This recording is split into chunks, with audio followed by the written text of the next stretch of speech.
আমার পিছনে দেখতে পাচ্ছেন আপনারা আকিলপুর সমুদ্র সৈকত। এটা আসছি হচ্ছে ফেনী থেকে সাইকেলিং করে। তো এখানে আসার পর আজকে ভাটা চলতেছে, জোয়ার থাকলে হয়তো আর একটু ভালো লাগতো। ও, আমার চেইন পড়ে গেছে।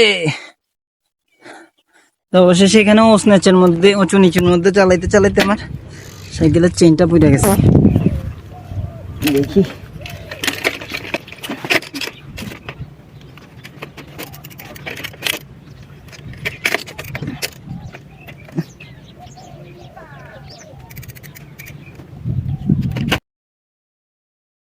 তো অনেক কষ্ট করে উঠাইলাম। এখন হচ্ছে যে একটু হেঁটে চালাই। এটা হচ্ছে আপনাদেরকে একটু দেখাই আমি। হ্যাঁ, এটা হচ্ছে আকিলপুর সমুদ্র।